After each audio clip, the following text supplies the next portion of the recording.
Have you ever really thought about how someone super young could just change everything for a whole subcontinent? We're talking about a military leader, barely an adult, whose actions really reshape the religious map. It seems almost Hmm. impossible, right? Today, we're doing a deep dive into this pretty extraordinary figure, Muhammad bin Qasim. That's right. He's the commander, the one who brought Islam to the Indian subcontinent, specifically through conquering Sindh. And the really stunning part, he did this around 712 CE, and, well, he wasn't even 20 years old. Exactly. So our mission today is to unpack this. We want to get into the context, the strategy, but also the lasting impact of this life that was, well, incredibly impactful, but also tragically short. It really is a fascinating case study, achieving so much, so young. It captures the imagination. And it's not just about him as an individual. You have to see it against the backdrop of the Umayyad Caliphate's huge expansion at the time. Sin wasn't just some random place. It became this pivotal point, historically speaking. Okay, so let's start at the beginning. Who was Muhammad bin Qasim? Where did he come from? What kind of background sets someone up for, well, for that kind of role? Right. So his full name was Muhammad bin Qasim al-Thaqafi. He was born around 695 CE in Taif, which is in modern-day Saudi Arabia. He came from a really important tribe, the Thaqif tribe. They were well connected. And those connections were pretty important, weren't they? I mean, his Yeah, family. hugely important. This is key. He was the nephew of Al-Hajjaj ibn Yusuf. And Al-Hajjaj wasn't just anybody. He was the governor of Iraq. Extremely powerful, very influential figure in the Umayyad Caliphate. Wow. So not just a distant relative then. Not at all. Muhammad bin Qasim was essentially raised and trained by Al-Hajjaj, or at least under his very close supervision. We're talking military strategy, administration, leadership skills, Mhm. all learned from a very young age in this highly political, highly militarized environment.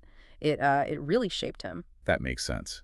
So his rise wasn't just luck. It was preparation meeting opportunity within this huge expanding empire. Yeah. What was driving that expansion, specifically towards Sindh? Why there?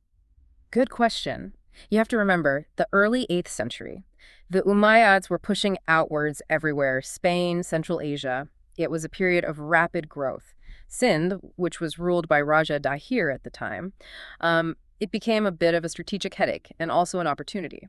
A headache how? Well, there were reports of piracy. Apparently, pirates operating from the coast of Sindh were attacking Muslim trading ships. There were also incidents mentioned involving the capture of Muslim women and children, which caused outrage back in the caliphate. Okay, so practical grievances. Practical grievances, yes, but also strategic ambition. Yeah. There was definitely a desire to expand Islamic influence eastward. So Al-Hajjaj, seeing both the problem and the potential, managed to persuade the caliph, Al-Walid I, to authorize an expedition. And he puts his teenage nephew in charge. That's still pretty amazing. It is.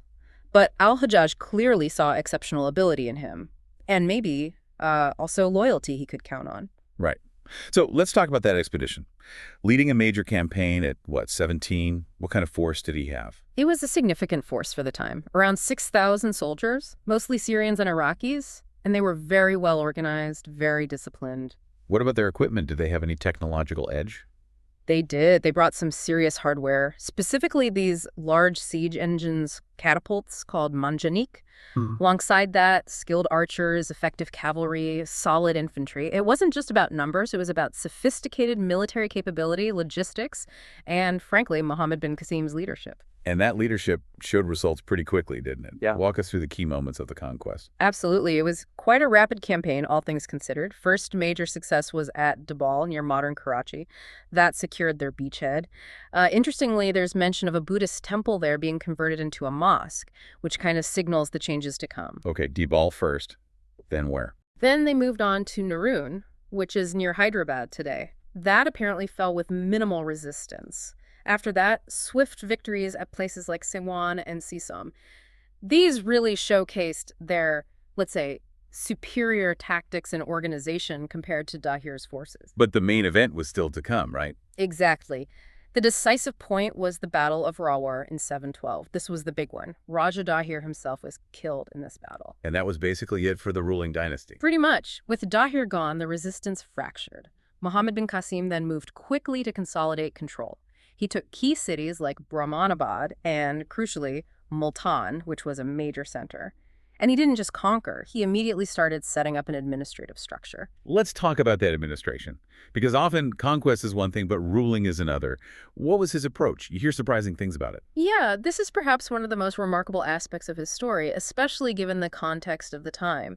His governance was, well, surprisingly just and tolerant. Tolerant how? What did that mean on the ground for, say, the Hindu and Buddhist populations? It meant quite a lot, actually. He formally granted them the status of dhimmis, or protected peoples, which allowed them religious freedom. They could practice their faiths. Really? He didn't force conversions? No, the policy seems to have been quite clear on that. What's also striking is that he kept many local officials, including Hindus, in their administrative posts, just under overall Muslim supervision. He also introduced, apparently, fairer tax systems compared to what was there before, and abolished some practices seen as oppressive. That sounds, well, almost modern in some ways. Where did this policy come from? Was it just pragmatism or something deeper? It seems to have been rooted in established Islamic principles, specifically the Quranic principle of no compulsion in religion, that's Surah Al-Baqarah, verse 256. Islamic law had provisions for governing non-Muslim populations, the dhimmi system. So while it was certainly pragmatic for stability, it also aligned with his understanding of Islamic governance. And did it work? How did the local people react? Reportedly, yes, it worked quite well in the short term. This approach earned him a degree of respect, even among non-Muslims. It definitely helped in pacifying the region and establishing Umayyad rule on a more stable footing than pure force might have allowed. It's quite progressive when you think about the era. So, military genius, surprisingly tolerant administrator. Yeah.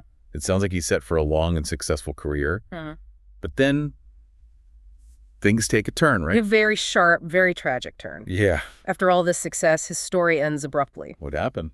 Politics back home? Exactly. The crucial event was the death of the Caliph al-Walid in 715 CE. His brother, Suleiman ibn Abd al-Malik, took over. And Suleiman had, let's say, a very poor relationship with al-Hajjaj, Muhammad bin Qasim's uncle and patron. In fact, they were bitter rivals.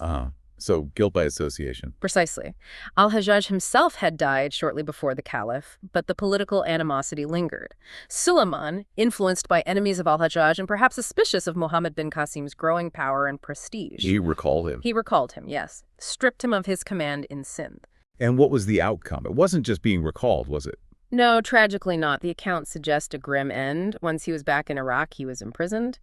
And the reports, though some details vary, generally state that he was tortured and executed on the orders of the new caliph. How old was he? Still incredibly young, probably only 20, maybe 21 years old. Wow. All that achieved and then cut down by political infighting. It's a stark reminder of how brutal power politics could be. It really is. A meteoric rise and an equally sudden, brutal fall. So, despite that short life, that tragic end, what's his lasting legacy? How is he remembered, especially in the region he conquered?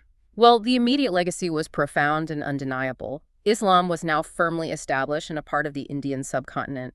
His conquest opened the door, essentially, for centuries of interaction, further Muslim rule, and huge cultural and religious exchange in South Asia. And Sindh itself gained a special title, didn't it? Yes, it became known as Bab-ul-Islam, the gateway of Islam. That name itself speaks volumes about its perceived significance in the history of Islam in the region. It really raises questions about how historical events get woven into identity, doesn't it? Absolutely. How is he viewed today, say, in Pakistan? In Pakistan particularly, he's often remembered as a national hero. He symbolizes youthful leadership, military skill, but also that aspect of just governance we talked about. Port Qasim near Karachi is named after him, for instance. He remains a very potent historical symbol. So, summing up, Muhammad bin Qasim. His life really shows how one young individual, if they have discipline, vision, and maybe the right backing initially, can make a massive historical impact. Military success combined with, surprisingly, quite wise governance, laying foundations that lasted long after he was gone. Definitely. And it leaves you with this thought, doesn't it? His life was so incredibly short, barely 2 decades, yet his actions have echoed down through, 13 centuries. It really makes you consider how individual lives, even those cut tragically short, can ripple outwards, shaping cultures, shaping regions, shaping identities for generations. And you can't help but wonder, what more might he have achieved? What else might have happened if he had actually lived a full life?